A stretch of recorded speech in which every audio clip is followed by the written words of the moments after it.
हम सभी दिनकर जी की जयंती के अवसर पर यहाँ उपस्थित हैं। यह बड़े सौभाग्य का विषय है कि हम पूर्णिया कॉलेज पूर्णिया से संबंध रखते हैं और आप सब तो मैक्सिमम यहीं से बिलोंग करते हैं, लेकिन मैं तो बहुत दूर से रोहतास ज़िला से यहाँ आई हूँ और मुझे जब मैं आते समय बीच में सिमरिया होके आती हूँ तो मेरा रोम रोम हर्षित हो उठता है और अजीब एकदम रोमांच होता है और हर्ष और खुशी ऐसा कि मैंने कभी सोचा नहीं था। लंदन अमेरिका सब घूम चुकी हूँ, लेकिन इस तरफ आने का सौभाग्य नहीं है। तो मैं ईश्वर का धन्यवाद करती हूँ कि इस कॉलेज से मैं हमारा जो है प्रोफेशनल लाइफ जो है यहाँ मैं प्रिंसिपल हूँ और मेरी फौज के आप सब सिपाही हो। हाँ, तो आपका साथ रहेगा तो हम काफ़ी आगे की सोच पाएंगे, कर पाएंगे। बौद्धिक रूप से यह क्षेत्र सांस्कृतिक रूप से, बौद्धिक रूप से, साहित्यिक रूप से बहुत रिच है, बहुत समृद्ध है और इसके लिए आपको जो विरासत मिली है वो एक बहुत बड़ी जिम्मेदारी भी हो जाती है। अभी हम लोग DST के जो कार्यक्रम में हम लोग थे तो कई लोगों से जब मैंने बताया, अपने स्टेटस पे साझा किया कि कितना सुंदर कार्यक्रम हुआ है इस क्षेत्र में पूर्णिया, तो पूर्णिया वाले आप लोग बहुत भाग्यशाली हो कि आप इस क्षेत्र में जन्म लिए हैं, यहाँ की हवा में आप सांस लेते हैं। तो इस विरासत को आगे ले जाने की, इसको संरक्षित करने की, संवर्धित करने की एक बहुत बड़ी जिम्मेदारी भी सिर्फ है। दिनकर मेरे बहुत प्रिय कवि हैं, तो बार बार पढ़ती हूँ और कितनी भी बार पढ़ी जाए, जैसे गीता कितनी भी बार पढ़ी जाए और वो हमेशा नए उससे विचार और निकलते हैं, उसी तरह दिनकर को भी आप पढ़ेंगे तो कितनी भी बार पढ़ेंगे आपका मन नहीं करेगा। अभी मैं देख रही थी कि वक्ताओं में वो अपने को रोक नहीं पा रहे हैं कि कैसे उनकी कविताओं का वाचन न किया जाए, कैसे न पढ़ा जाए। तो ये एक और दिनकर की कविताएं राष्ट्र कवि तो कहे ही जाते हैं, सब जानते हैं। कवि जो है अपने काम से, कृतियों से वो कभी मरता नहीं है, वो अमर हो जाता है। अगर आप रचना क्षेत्र में हैं, कुछ लिखने के इसमें कार्य में हैं, तो आप अपने उम्र को पूरा करने के बाद जीवित हैं। और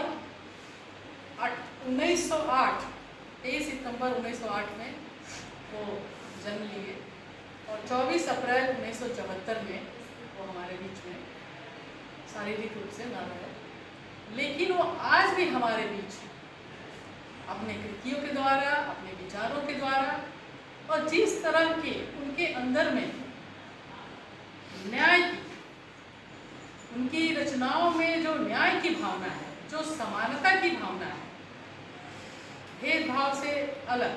ऐसे तो कवि कर्म ही है ऐसा जो कि संवेदनशील लोग ही करते हैं, जिसमें संवेदना होती है, जिसमें समाज के अंदर में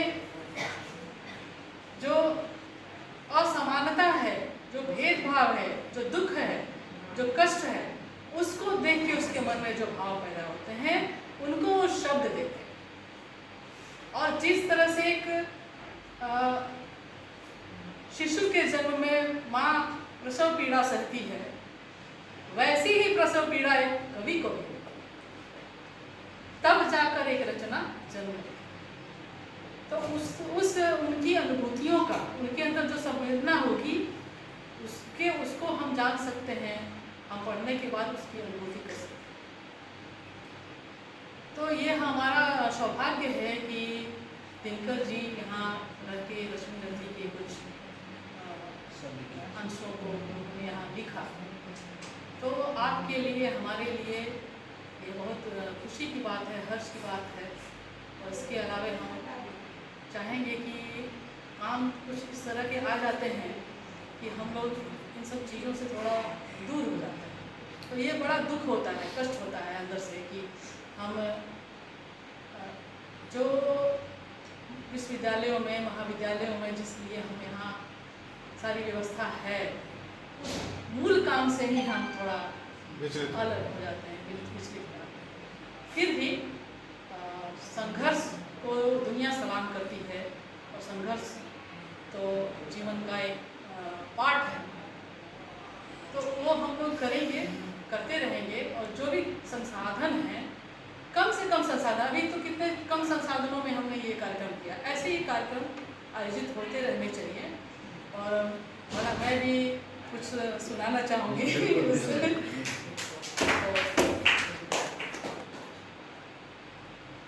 दिनकर जी रामायण और महाभारत ये बाद के कवियों के लिए उपजीव्य काव्य माने जाते हैं। तो चाहे हिंदी के लेखक हों, कवि हों, या संस्कृत के लेखक कवि हों, तो उन्होंने उन्हीं से बहुत सारी कहानियाँ ली हैं। तो ये जो रश्मि रथी है, कुरुक्षेत्र है, और इन्होंने भी महाभारत के से उनका उपजीव्य काव्य माना जाएगा। तो उसमें एक अब तो दिनकर की जो रचनाएं हैं वो भी हमारे लिए उपजीविका है, उनको भी आधार बना के हम सोचते हैं और आगे पढ़ते हैं, लिखते हैं, पढ़ते हैं। कृष्ण की चेतावनी जो आपने सुनी हो, वर्षों तक मन में घूम घूम बाधा विघ्नों को चूम चूम, सरधूप घाम पानी पत्थर पांडव आए कुछ। किस तरह से संघर्ष को नमन करते हैं, है ना, जीवन में। सौभाग्य न सब दिन सोता है, देखें आगे क्या होता है। मैत्री की राह बताने को, सबको सुमार्ग पर लाने को, दुर्योधन को समझाने को, भीषण वंश बचाने को, भगवान हस्तिनापुर आए, पांडव का संदेशा लाए। दो न्याय अगर तो आधा दो, पर इसमें भी यदि बाधा हो, तो दे दो केवल 5 ग्राम, रखो अपनी धरती तमाम, हम वही खुशी से खाएंगे, परिजन पर खाएंगे। तो यहाँ जो युद्ध है, युद्ध और शांति, ये जो मन में द्वंद्व चलता है, द्वंद्व का भी बहुत सुंदर प्रस्तुतिकरण हमके सारे कविताओं में, कि बस थोड़ा सा ही दे दो, देना है तो युद्ध को टालने की कोशिश, युद्ध को टालना, हम परिजन पर असी नहीं उठाए। तो कुरुक्षेत्र जो है वह स्थान विशेष ही नहीं है। कुरुक्षेत्र आपके मन मस्तिष्क में चलने वाला द्विंद का स्थान भी है। जब आप उनको पढ़ेंगे पूरा कुरुक्षेत्र, तो वो ज्यादा है, न कि वो स्थान विशेष की बात करते हैं जो कुरुक्षेत्र उनकी काव्य का जो नाम है। तो वो मनुष्य के अंदर में जो अंतर्द्वंद चलता है कि युद्ध, ये अपने अधिकार के लिए युद्ध आवश्यक है या शांति आवश्यक है, कहाँ तक आगे जाना है, तो इन सब बातों का बड़ा अंतर्द्वंद है कुरुक्षेत्र में। तो इसको आप पढ़ेंगे तो आपको लगेगा कि मानव जीवन में कितने तरह के अंतर्द्वंद चलते रहते हैं, और फैसला हमको लेना होता है अपने विवेक के हिसाब से। तो नहीं करके मैं अपनी